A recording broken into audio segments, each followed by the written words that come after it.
17 सितंबर 2025 को ग्रहण योग समाप्त हो रहा है मेरे मित्रों। तो क्या नई राह की शुरुआत आपके लिए हो रही है? क्या करियर में आपके लिए नए रास्ते खुल सकते हैं? पद, मान, प्रतिष्ठा क्या आपको प्राप्त हो सकता है मेरे मित्रों? व्यापार में क्या पॉजिटिविटी आपके जीवन में आ सकती है? और रिश्ते, क्या इनका कोई नया अध्याय शुरू हो सकता है? क्या रिश्ते और मजबूत हो सकते हैं या फिर कुछ कसौटी आ सकती है? शिक्षा, डिजायर्स, मित्र मंडली, नेटवर्किंग, इन सब चीजों में क्या आपके लिए अब नए अवसरों के दरवाजे, ग्रहों के संकेत मेरे मित्रों खोल रहे हैं? क्या हो सकता है? नमस्कार मेरे वृश्चिक राशि के मित्रों, स्वागत है आपका। मैं हूं आपका शावर मंत्र साधक प्रवीण और आज बात करेंगे मेरे मित्रों गोचर में बन रहे ग्रहण योग की। देखिए, पिछले लगभग 20 दिन से गोचर में केतु और सूर्य एक साथ हैं और राहु की दृष्टि सूर्य पर है।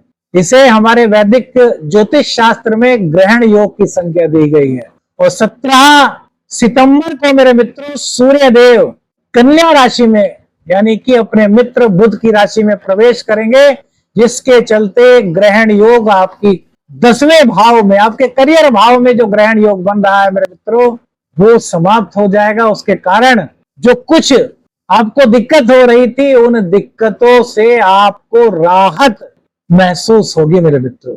आपने मेरे मित्रों देखा होगा कि इन दिनों आपके नौकरी में, आपके व्यापार में बेफजूल की परेशानी आपने महसूस की होगी। करियर में आपका प्रमोशन ड्यू था तो शायद वो डिले हुआ हो, कुछ इस तरह की संभावनाएं आपके साथ हुई होंगी। आपके जो अधिकार हैं, आपकी जो प्रसिद्धि है, उसमें एक जो पॉजिटिव वाइब्स होनी चाहिए, उसकी कुछ कमी मेरे मित्रों आपने महसूस की होंगी, क्योंकि सूर्य और केतु की युति यहाँ पर बनी हुई थी। पिता से संबंध, कहीं ना कहीं आपके विचार, पिताजी के विचारों में आपने कुछ भिन्नता महसूस की होगी मेरे मित्रों, या फिर पिताजी के स्वास्थ्य को लेकर के हो सकता है कुछ दिक्कत हुई हो। इस तरह के संकेत आपने जीवन में मेरे मित्रों महसूस किए हो। देखिए, सभी वृश्चिक राशि वालों के साथ तो ऐसा तो नहीं हो सकता, लेकिन जिन लोगों के साथ हुआ है मेरे मित्रों, उन लोगों को इस गोचर काल के बाद यानी कि 17 सितंबर के बाद अपने जीवन में राहत प्राप्त हो सकती है। कैसे प्राप्त हो सकती है मेरे मित्रों? 10वां भाव किस चीज का कारक है? 10वां भाव तो मेरे मित्रों यहां से नौकरी का विचार होता है, व्यापार का विचार होता है, हमारे प्रोफेशन का विचार होता है, करियर में सफलता, समाज में पद, मान, प्रतिष्ठा, सम्मान, हमारे जो ऑफिस में अधिकार होते हैं वो भी 10वें ही भाव से देखे जाते हैं। पिता से हमारे संबंध, हालांकि 9वें भाव से भी पिता के संबंधों को देखा जाता है, लेकिन 10वें भाव से भी पिता के साथ विचारों का जो विचार है वो 10वें भाव से भी किया जा सकता है। इसके अलावा हमारी कर्म का, हमारे जिम्मेदारियों का भाव है। और जब इसमें ग्रहण योग का निर्माण हुआ तो मेरे मित्रों कहीं ना कहीं पॉजिटिविटी की कमी आपने महसूस की होगी। तो अब क्या करियर में सफलता मिल सकती है? अब मेरे मित्रों इन चीजों को, पॉइंट्स को मेरे मित्र थोड़ा ध्यान से सुनिएगा। 10वें भाव के स्वामी 11वें भाव में प्रवेश कर रहे हैं 17 सितंबर को। और 11वां भाव मेरे मित्रों, आप में से बहुत लोग जानते होंगे कि यह हमारा लाभ का भाव है, ये हमारे मुनाफे का भाव है, धन लाभ का भाव है। मित्र मंडली, सामाजिक दायरा यहीं से देखा जाता है मेरे मित्र। ये हमारे बड़े भाई बहन, हमारी इच्छाओं की पूर्ति, हमारी डिजायर्स, हमारी नेटवर्किंग और समाज से मिलने वाले सहयोग को दर्शाता है। अचानक होने वाला लाभ या फिर बोनस, दीर्घकालीन योजनाओं की सफलता, उसका विचार भी मेरे मित्रों 11वें भाव से होता है। इन सब चीजों पर मेरे मित्रों क्या प्रभाव पड़ सकता है, ये राशिफल में जानेंगे। और इसके अलावा एक चीज और, क्योंकि राहु और सूर्य का षडाष्टक योग भी मेरे मित्रों गोचर में बनेगा। 5वें भाव पर सूर्य की दृष्टि पड़ेगी तो ये शिक्षा का भाव है, प्रेम का भाव है, रिश्तों का भाव है, संतान का भाव है, आपके ज्ञान का भाव है, आपकी स्किल्स का भाव है, आपके प्रेम संबंध, आपके रोमांस का भाव, कला, संगीत, साहित्य, लेखन, मंत्र सिद्धि और भाग्य का आरंभिक संकेत, वो सब 5वें भाव से देखा जाता है। तो अब तक आप मेरे मित्रों समझ गए होंगे कि आपके लिए किन किन क्षेत्रों में सूर्य देव का यह गोचर आपके जीवन में कुछ बदलाव के संकेत दे सकता है, कुछ नई दिशा दिखा सकता तो आइए मेरे मित्रों, सबसे पहले तो दशम भाव के स्वामी का 11वें भाव में गोचर ज्योतिष शास्त्र के अनुसार शुभ संकेत देने वाला बताया गया है। आपके व्यापार में यहाँ पर मेरे मित्रों तरक्की के चांस बन सकते हैं। आपके व्यापार में यदि कोई दिक्कत आ रही थी, कोई बाधा आ रही थी, तो वहां से आपको अब राहत प्राप्त होने के संकेत है मेरे मित्रों। आपका पद बढ़ सकता है, आपका डेजिग्नेशन बढ़ सकता है, आपको प्रमोशन प्राप्त हो सकता है। और यदि आप राजनीति में हैं तो आपकी प्रसिद्धि भी संकेत करती है यह ग्रह गोचर की स्थिति। मेरे मित्रों, ये राशि फल है ना, यह ग्रह गोचर का एक संकेत है। यदि व्यक्तिगत रूप से आपको किसी निर्णय पर पहुंचना है तो अपनी कुंडली का अध्ययन मेरे मित्रों किसी विशेषज्ञ से आपको कराना चाहिए। पिता से संबंध कुछ खराब थे, उनके साथ में आपके विचार नहीं मिल रहे थे या उनके स्वास्थ्य में कोई दिक्कत थी, तो यहाँ पर अब राहत की शुरुआत मेरे मित्रों होती हुई दिखाई दे रही है। कुछ जिम्मेदारियां इस गोचर काल के दौरान आपके जीवन में बढ़ सकती है, लेकिन उन जिम्मेदारियों का लाभ भी आपको प्राप्त हो सकता है। क्योंकि लाभ भाव में सूर्य देव का गोचर हो रहा है मेरे मित्रों।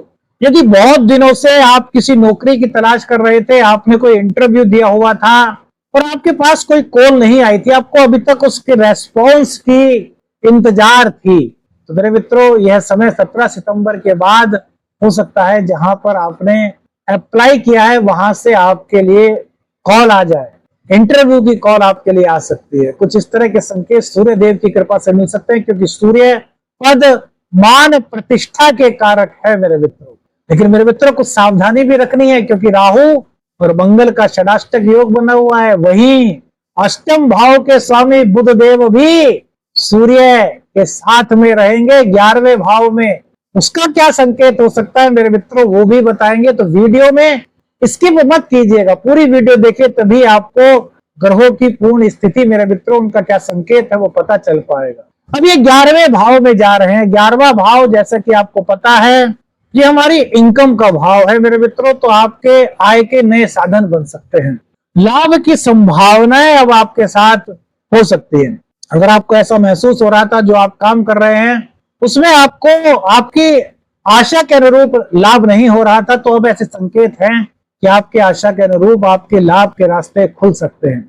मित्र मंडली से सहयोग आपको प्राप्त हो सकता है। यदि आपका कोई नेटवर्किंग का काम है तो वहां पर आपको आशातीत सफलता मेरे मित्रों प्राप्त हो सकती है।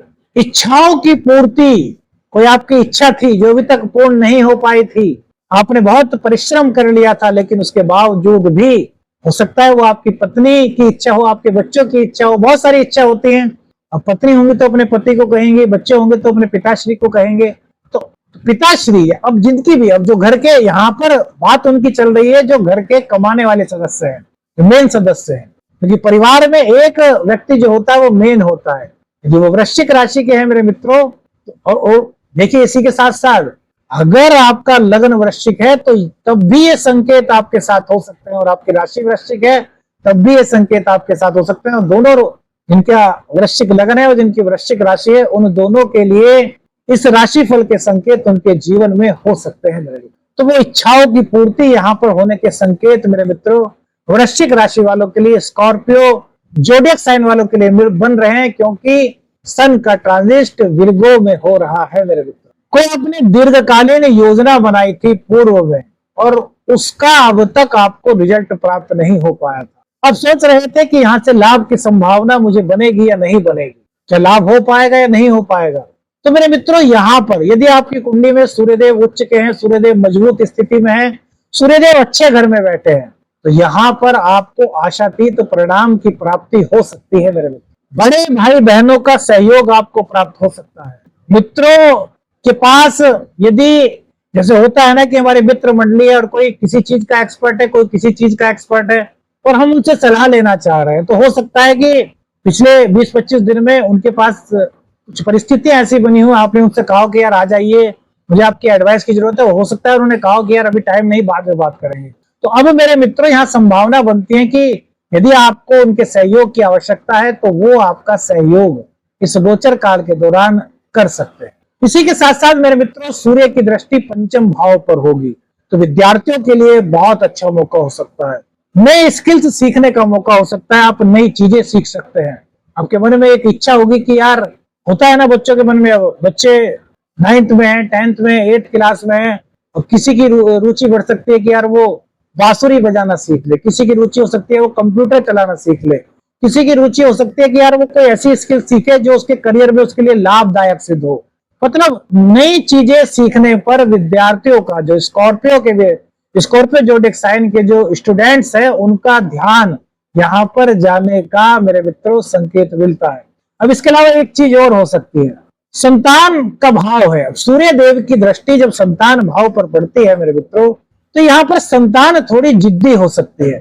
अब जिद्दी स्वभाव होना बच्चों में स्वाभाविक है, तो इसमें ऐसी बड़ी बात नहीं कि यार बच्चा क्यों जिद्दी हो गया, कुछ चीजों की जिद कर सकता है। अब सूर्य देव की दृष्टि जब पंचम भाव पर पड़ेगी मेरे मित्रों, तो यहाँ पर संभावना ऐसी बनेगी कि वो आपसे कुछ सीखने के लिए जिद कर सकता है, आपसे कोई चीज खरीदने के लिए जिद कर सकता है। इस तरह की संभावनाएं इस गोचर काल के दौरान हो सकती हैं। और यदि उसकी जिद पॉजिटिव है, उसके जीवन के लिए सफलता के नए मार्ग खोल सकती है, तो फिर आपको उसकी जिद को मेरे मित्रों देख करके पहले तो समझिए, उसके फ्रेंड बन करके कि क्या वो वास्तव में सही चीज कह रहा है। यदि आपको लग रहा है कि वो सही चीज है, तो फिर आप उसकी जिद को पूर्ण कर सकते। अब यहाँ पर तीसरा पक्ष आता है प्रेम संबंधों का। प्रेम संबंध मेरे मित्रों जीवन का बहुत महत्वपूर्ण अंग कहा गया है। सूर्य देव की दृष्टि पंचम भाव पर जब पड़ेगी, तो यहाँ पर थोड़ा सा आपको ईगोइस्टिक बना सकती है।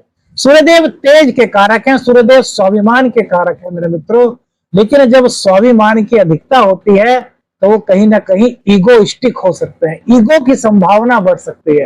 तो प्रेम के रिश्ते में आपको ईगोइस्टिक होने से बचना है। शनिदेव भी आपके पंचम भाव में बैठे हुए हैं, और वृश्चिक राशि वालों के लिए शनि की पनौती चल रही है। जब पंचम भाव में शनि का गोचर होता है तो इसको हमारे ज्योतिष शास्त्र में पनौती कहा गया है मित्रों। तो यहाँ पर आपको इस चीज का ध्यान रखना है कि आप एक तो मृदु भाषा में अपने पार्टनर के साथ बात करें। दूसरी बात, अपने दिल से कोई भी ऐसी बात ना निकालें जिससे कि उनका मन दुखी हो या उनको कोई बात बुरी लगे। इस तरह की किसी भी तरह की चीजों में मेरे मित्रों आपको नहीं पड़ना। आपको अपने रिश्ते को गहराई देनी है, आपको एक दूसरे को समझना है, आपको एक दूसरे के प्रति समर्पित होना है। अब देखिए, अब एक चीज आपको दूसरी बता दें, कला, संगीत, साहित्य, लेखन, इसमें रुचि बढ़ सकती है। कोई मंत्र सिद्धि करना चाहते थे तो वहां पर आपको सफलता मिल सकती है। बच्चों की सफलता के कारण से बच्चे पढ़ाई में कुछ सफलता प्राप्त कर ले, बच्चे किसी और स्किल्स में सफलता प्राप्त कर ले, उसके कारण आपको खुशी महसूस हो सकती है। लेकिन मेरे मित्रों, राहु से जो षडाष्टक योग बना हुआ है सूर्य का, और यदि आपकी कुंडली में भी सूर्य और राहु एक साथ है या सूर्य और केतु एक साथ है मेरे मित्रों, तो यहाँ पर आपको थोड़ा सा संभलना है। क्या कि जल्दबाजी में कोई निर्णय मत, यदि आपकी कुंडली में कुछ ऐसी स्थिति बनी हुई है। दूसरी बात, मित्रों का सहयोग आप ले सकते हैं, लेकिन मित्रों पर भी आंखें बंद करके विश्वास न करें। क्यों न करें मेरे मित्रों? लॉजिक समझिए।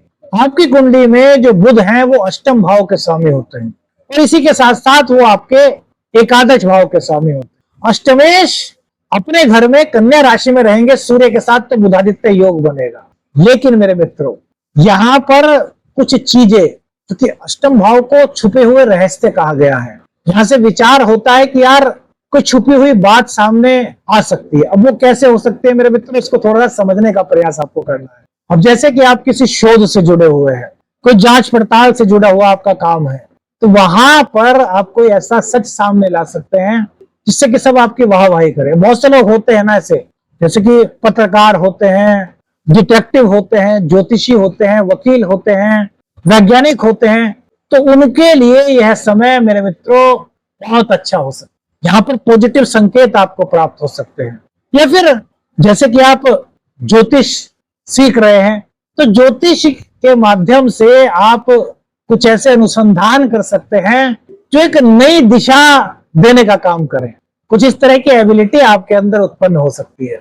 एक चीज का यहाँ पर ध्यान रखना है मेरे मित्रों, मित्रों की बात देखिए, 11वां भाव मित्रों का भी है ना, हमने बताया नेटवर्किंग का भी है। अब अष्टमेश 11वें भाव में जा रहे हैं, यानी कि अष्टम का संबंध मित्रों से बन रहा है। तो मेरे मित्रों, करियर में या आपके जॉब में, आपके बिजनेस में, आपके जो मित्र हैं आप उनसे सहयोग तो लीजिए, लेकिन ये भी देख लीजिए कि वास्तव में जो वो चीज आपको दे रहे हैं वो आपके लिए सही है या नहीं। यानी किसी और अनुभवी की सलाह भी आपको लेनी है, और आपके मित्र ने कहा सब कुछ ठीक है, मैंने देख लिया, आप साइन कर दिए, नहीं, आपको सब कुछ देखने के बाद, समझने के बाद, पढ़ने के बाद ही डॉक्यूमेंट्स पर साइन करने हैं मेरे मित्रों, क्योंकि यहाँ पर कुछ हद तक ऐसी संभावना हो सकती है, हालांकि बहुत कम चांसेस हैं, लेकिन ऐसी कुछ संभावना हो सकती है कि जो आपके दिखा रहे हैं कि मित्र हैं और वो कुछ आपके साथ आपको कुछ चीट कर सकते हैं। तो यहाँ पर बस थोड़ा सा आपको सावधान रहना है। अब राहु और सूर्य का जो षडाष्टक योग बना हुआ है, तो राहु की पॉजिटिव बढ़ाने के लिए और राहु की नेगेटिविटी को कम करने के लिए और सूर्य की पॉजिटिविटी को बढ़ाने के लिए आप क्या कर सकते हैं मेरे मित्रों?